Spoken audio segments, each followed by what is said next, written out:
제가 드린 말씀은 트럼프 대통령께서 하신 말씀의 핵심은 북한도 이 핵무기를 현실적으로 보유하기 이전 단계에서 뭔가 가능한 조치를 했어야 되는데 못해서 아쉽다 이런 말씀을 하셨습니다.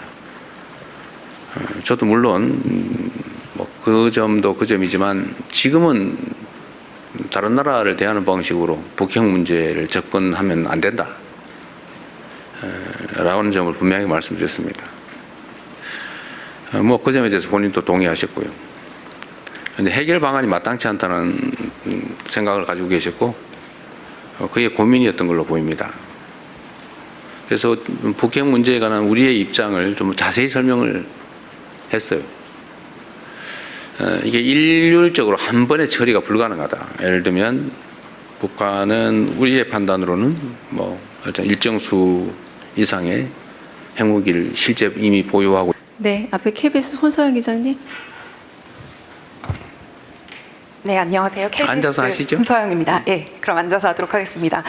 트럼프 대통령과 이제 많은 대화를 틈틈이 나누셨는데 그 한반도 평화에 대한 기여를 언급하시면서 중동 문제를 해결한 것처럼 이 한반도 문제도 해결해달라 이런 주문을 하셨습니다. 이 중동 문제 해결이라는 부분에 어떤 함의가 있는지 좀 궁금하고요.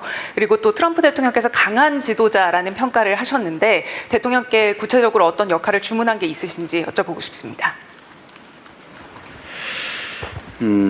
중동 문제를 해결한 것처럼 한반도 문제를 해결해 달라가 이게 약간 두 가지 의미가 있을 수 있는데 어쨌든 문제가 있는데 관여해서 문제를 완화한다, 해결한다는 뜻에서는 한반도 문제가 동일하지만 중동 문제를 해결하는 것처럼 그런 방식으로 하면 안 되겠죠. 예, 뭐 그 점은 분명합니다. 한반도 문제에 대해서 좀 이따 말씀을 드리기로 하고, 네, 트럼프 대통령께서는 어쨌든 뭐 만찬 자리에 90분이 넘는 긴 시간에 옆자리에서 계속 대화할 기회가 있었기 때문에 정말 깊이 있는 대화가 가능했습니다. 오히려 정상회담 시기보다 훨씬 더 나았던 것 같아요. 뭐 그 과정에서 뭐 강한 지도자라는 뭐 표현도 여러 차례 해주시기도 하였고, 아마 그게 존중의 의미라고 생각합니다.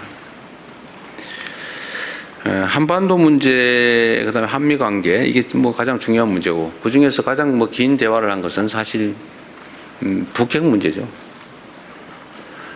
앞으로 북핵 문제를 어떻게 접근할 것이냐. 트럼프 대통령께서도 막 14일인가 뭐 며칠 전에 김정은 위원장하고 함께 뜰을 거니던 사진을 SNS에 올렸습니다. 그 말씀도 하시더군요. 자기가 올렸다고. 본인이 올렸다고 말씀하시면서 이제 북한 문제에 대해서도 관심을 가져야 될 때가 됐다 이런 말씀하셨습니다. 그리고 제가 공동 사진 촬영을 하기 위해 처음 만났는데 그 자리에서도 먼저 그 북한 문제 어떻게 돼가요? 이렇게 미리 물어보셔서 갑자기 좀 사진 촬영 시간에 북한과 한반도 문제를 잠깐 얘기하게 됐습니다. 그래서 뭐 얘기가 아주 자연스럽게 이어졌는데요. 제가 드린 말씀은 트럼프 대통령께서 하신 말씀의 핵심은 북한도 이 핵무기를 현실적으로 보유하기 이전 단계에서 뭔가 가능한 조치를 했어야 되는데 못해서 아쉽다 이런 말씀을 하셨습니다. 저도 물론 뭐 그 점도 그 점이지만 지금은 다른 나라를 대하는 방식으로 북핵 문제를 접근하면 안 된다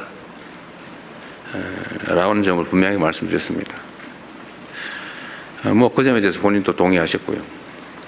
근데 해결 방안이 마땅치 않다는 생각을 가지고 계셨고 그게 고민이었던 걸로 보입니다.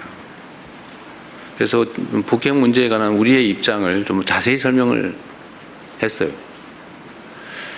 이게 일률적으로 한 번에 처리가 불가능하다. 예를 들면 북한은 우리의 판단으로는 뭐 일단 일정 수 이상의 핵무기를 실제 이미 보유하고 있는 것 같고, 또 연간 10개에서 20개 정도의 핵무기, 핵폭탄을 만들 수 있는 핵물질을 계속 생산해내고 있고, 또 그 투발 수단, 핵무기라고 하는 게 그 자리에서 뭐 쓸 수 있는 건 아니니까 어딘가를 멀리 보내서 사용하는 건데 소위 투발 수단 옮기고 떨어뜨리는 그 투발 수단으로 ICBM 대륙간 탄도 미사일을 뭐 단거리 중거리 미사일 이미 다 개발했고 대륙간 탄도 미사일은 거의 마지막 개발 단계에 있는 것으로 보여진다. 근데 이런 상태에서 그냥 원론적인 얘기를 서로 하면 이게 접근이 불가능하다. 북한은 비핵화 얘기를 하지 말고 핵 보유를 인정해야 대화하겠다 이러고 또 국제사회 입장에서는 비핵화를 포기할 수 없는데 이러니 대화 자체가 되지 않는다. 그래서 우리가 제안했던 것처럼 단계별로 좀 목표를 나누자.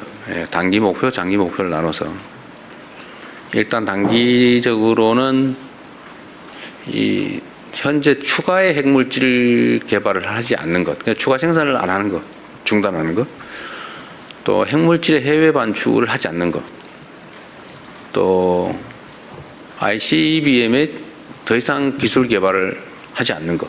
쉽게 말해서 중단하는 것만 해도 국제사회에는 이익이다. 그냥 방치하면 계속 상황이 악화된다. 그리고 북한 체제 유지에 필요한 정도를 초과하는 이제 핵물질을 보유하게 되면 아마 해외 반출 욕구가 커지지 않겠냐. 그게 매우 실질적 위험한 상황이 아니겠냐. 뭐 이 점에 대해서 또 동의했습니다. 그래서 그런 상황을 더 이상 진척되지 않도록 중단시키는 걸 단기적인 목표로 일단 하고 그렇다고 비핵화를 포기하지 말되 지금 당장이 아니라 일단 단계적으로 단기, 중기, 장기로 가자. 일단 중단하고 멈추고 또 안정이 되면 감축을 하든지 좀 하고 그 다음 단계로는 서로 신뢰가 쌓이고 체제가 안전이 보장이 됐다고 하면 그 핵무기 유지 관리 비용이 엄청나게 들기 때문에 체제 위협이 더 없다고 판단되는 상황을 서로 만들어서 이제 비핵화를 향해 가면 되지 않냐. 이 장기 목표로 삼자. 그래서 이 두 가지를 약간 나눠서 단계적으로 접근하는 게 현실적이지 않나 이런 설명을 좀 긴 시간 드렸어요.